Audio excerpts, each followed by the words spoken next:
March 18, 1986. Bensonhurst, Brooklyn. At 11:42 p.m., a black Lincoln idled outside a quiet row house. The engine kept running. The driver never stepped out. Inside the car sat a Brooklyn Capo, shot twice behind the ear. Clean.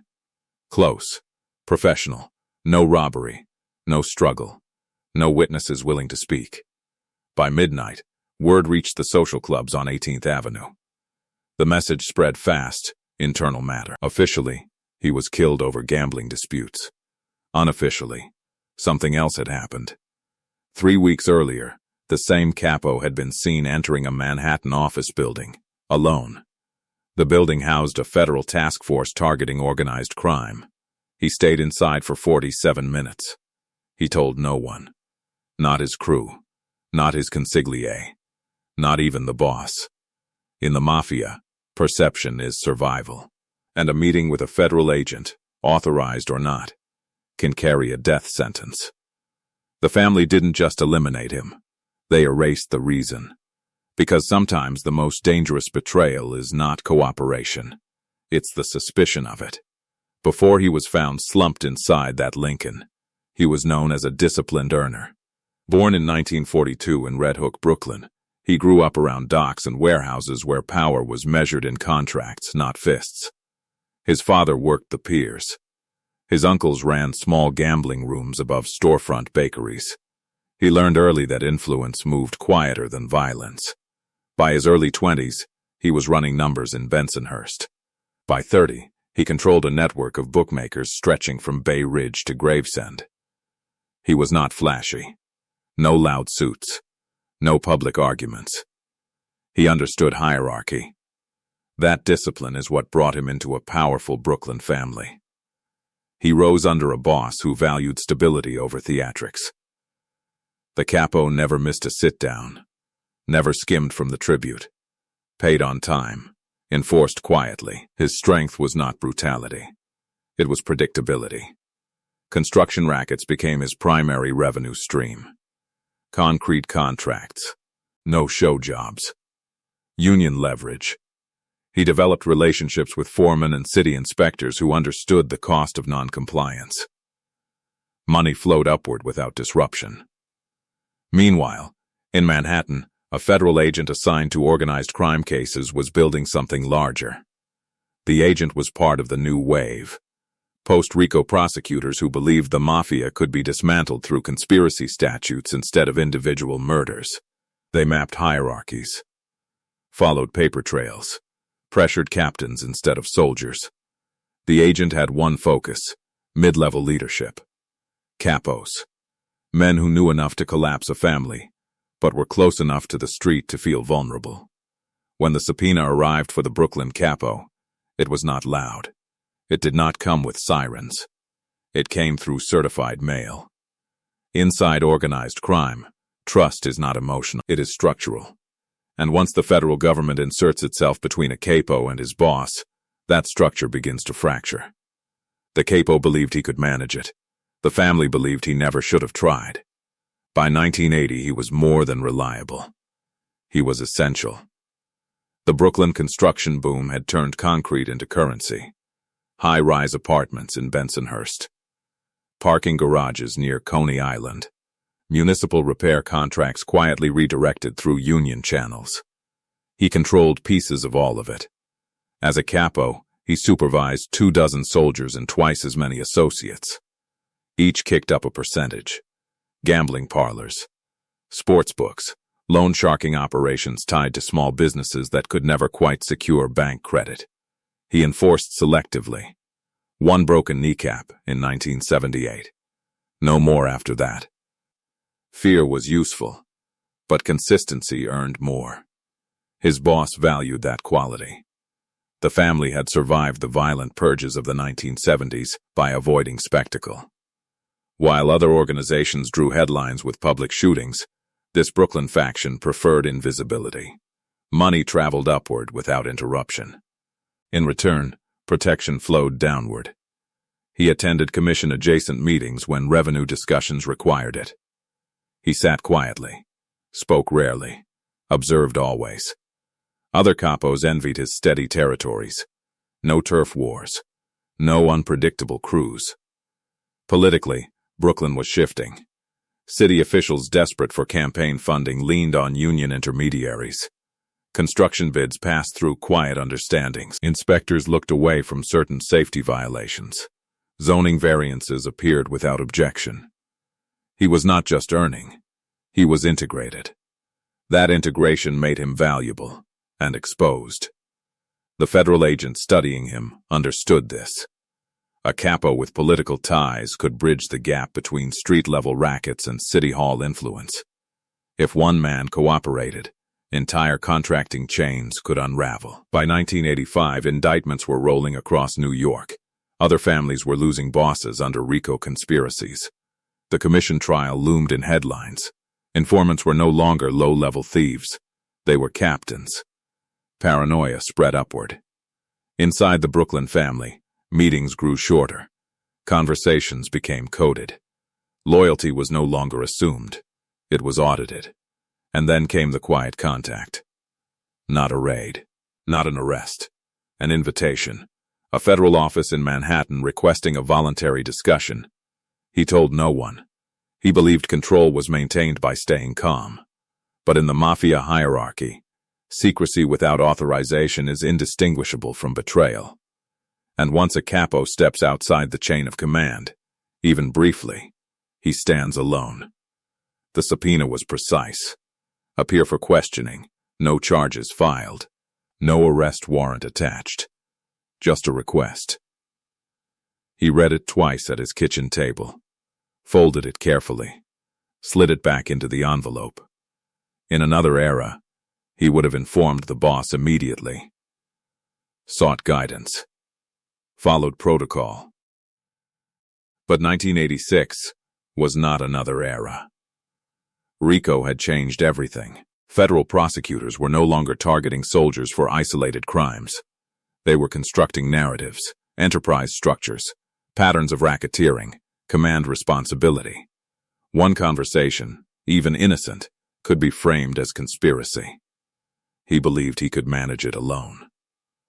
47 minutes inside a Manhattan federal office. No handcuffs. No raised voices. The agent across the desk did not threaten him. He outlined exposure. Wiretaps already in place. Surveillance logs. Financial trails leading to shell companies tied to construction contracts. Names mentioned, not accused, just observed. Then came the real offer. Not immunity. Information exchange. Help us understand the hierarchy, the agent said calmly. Clarify structure. You don't even have to testify. It was presented as administrative. Technical. Harmless. He gave nothing. At least nothing explicit. But he stayed longer than expected. He asked questions. And in organized crime, curiosity about federal knowledge is itself incriminating. When he left the building, 2 plainclothes officers watched from across the street. Unmarked car. Notebook on dashboard. That sight sealed it. Whether he cooperated or not no longer mattered. Someone would eventually notice. And someone did. A soldier loyal to another capo saw him enter the building earlier that week. Mentioned it casually at a card game. The comment traveled upward. Why was a Brooklyn captain visiting Manhattan prosecutors without permission? Why had he not disclosed the contact? In the Mafia, silence can be interpreted 2 ways. As strength. Or as concealment. Within days, invitations to sit down slowed. A scheduled meeting about a union contract was postponed without explanation. Calls went unanswered longer than usual. He sensed it. The distance. He believed he could repair it. But suspicion, once introduced, spreads faster than proof. And inside the family, perception outranks truth. By early 1986, the ground beneath organized crime was shifting. The commission trial dominated headlines. Federal prosecutors were no longer negotiating. They were dismantling. Bosses who once operated untouchable were facing life sentences under conspiracy statutes that treated entire families as criminal enterprises. The message was clear. Hierarchy itself was now evidence. For decades, Mafia power relied on insulation. Soldiers did not know the boss. Capos spoke through intermediaries. Orders passed downward in fragments. RICO changed that. If one captain acknowledged structure, the entire chain could be prosecuted. Inside the Brooklyn family, paranoia hardened into policy. Private meetings were reduced. Sensitive discussions moved to public spaces with ambient noise. Members avoided driving their own cars to sit-downs. Payphones replaced landlines. Even long-standing alliances were questioned. The boss understood something dangerous. The federal government did not need violence anymore. It needed witnesses. And witnesses were most valuable at the middle. Capos. Men close enough to decision-making to define hierarchy. Men vulnerable enough to fear prison. When word spread that the Brooklyn Capo had met privately with a federal agent, the timing could not have been worse. Other families had already experienced betrayal from within. Informants had worn wires at Christmas dinners. Lifelong associates had flipped after 30 years of loyalty. Trust was no longer sentimental. It was strategic. At a discreet meeting in Queens, senior figures discussed the situation without naming him directly. Exposure spreads, one said quietly. Even rumors damage structure, another replied. The question was not whether he had cooperated. The question was whether anyone believed he might. In organized crime, perception shapes survival more than evidence. If soldiers began doubting leadership, tribute would slow. If rival crews sensed weakness, territory would fracture. If federal agents believed internal suspicion existed, they would exploit it. The Capos' silence had created instability, and instability invites correction. Meanwhile, federal pressure intensified. Subpoenas expanded. Indictments targeted union officials connected to his rackets. The agent who met him did not contact him again, but surveillance increased. Two systems closed in simultaneously: government scrutiny from above, organizational suspicion from within. Caught between them, he attempted to maintain routine. He attended social clubs, collected payments, smiled at weddings. But something fundamental had shifted. He was no longer fully trusted by the state, and no longer fully trusted by his own family. In the Mafia hierarchy, that space in between is fatal. The distancing began subtly. A postponed dinner, a missed callback. A meeting moved without notifying him. In the Mafia, exclusion is language. He noticed that tribute from one of his soldiers arrived late, and without explanation. Another captain handled a construction dispute that normally would have fallen under his authority. No confrontation. No accusation. Just quiet reassignment. At the social club on 18th Avenue, conversations lowered when he entered. Not dramatically. Just enough.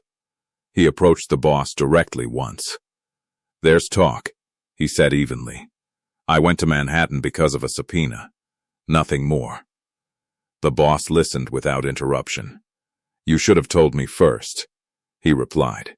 It was not a threat. It was worse. It was disappointment. In organized crime, loyalty is demonstrated through transparency within the hierarchy. By going alone, even if innocent, he had violated protocol. From that point forward, he was observed. A trusted soldier began accompanying him more often than necessary. Not as protection, as assessment. Phone calls were routed through intermediaries. Invitations to commission-adjacent meetings stopped entirely. He was no longer present when sensitive matters were discussed. Rumors thickened. Someone claimed he asked too many questions during his federal visit. Someone else suggested he left the building looking calm. Calm was suspicious. If he had been threatened, there would be visible anger. If he had been intimidated, there would be urgency to report it. Instead, he resumed business as usual.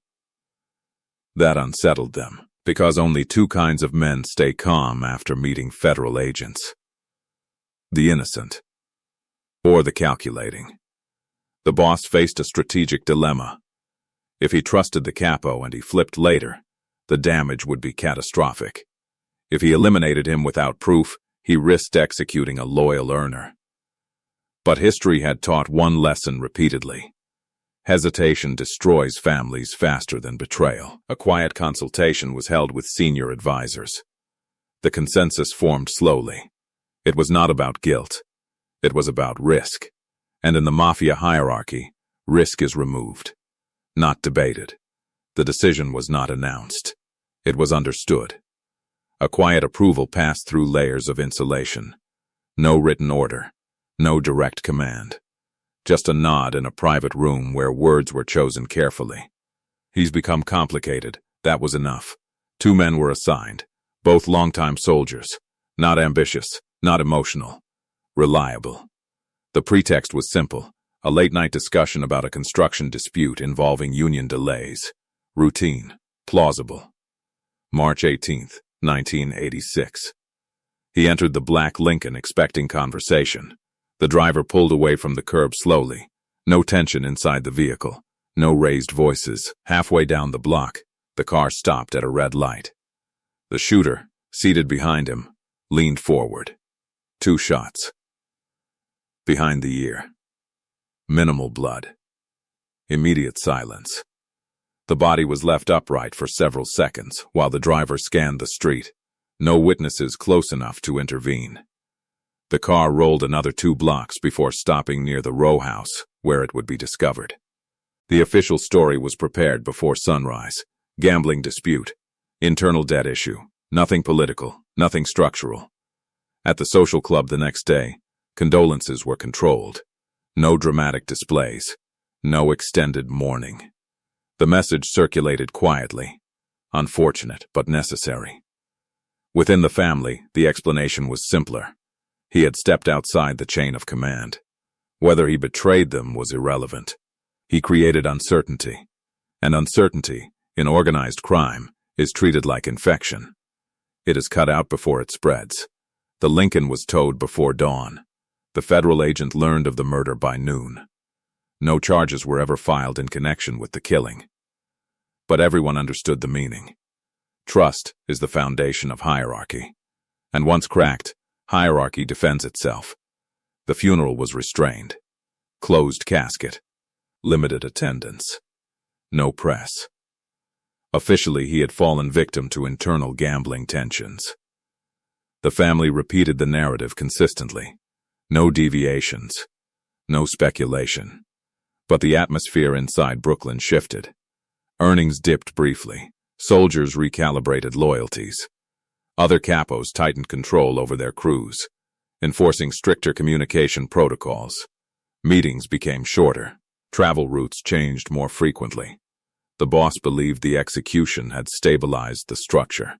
In the short term, it had. No one questioned leadership publicly again. But the federal investigation did not slow. In fact, it accelerated. The murder itself became data. Prosecutors introduced it in future indictments as evidence of conspiracy discipline. They argued that the organization eliminated perceived cooperators to obstruct justice. The irony was severe. In attempting to prevent cooperation, the family demonstrated the very structure RICO required to prosecute. Within 2 years, indictments reached higher levels of leadership. Construction rackets collapsed under scrutiny. Union intermediaries flipped to avoid prison. The Capo's death did not prevent infiltration. It intensified federal resolve. Inside prison walls, former associates whispered the same realization. He may never have cooperated at all. But suspicion had outweighed proof. And once suspicion enters a criminal hierarchy, it cannot be negotiated. It must be erased. The problem is, erasure leaves evidence. March 18, 1986. The Lincoln idled under a streetlight in Bensonhurst. Inside sat a man who had built his life on structure, on hierarchy, on the belief that discipline protects loyalty. He was not executed for proven betrayal. He was executed for perceived vulnerability. That distinction defines organized crime in the RICO era. The Mafia once survived through silence and violence. But when federal law transformed hierarchy into liability, trust became fragile. Every conversation carried consequence. Every hesitation suggested weakness. In the end, The Capo died because he tried to manage pressure alone. He believed control could be maintained quietly. The family believed control required elimination. The system consumed him not for what he did, but for what he might have done, and that is the central truth of organized crime. It does not collapse from outside force alone. It fractures from within. When fear becomes policy, and loyalty becomes suspicion.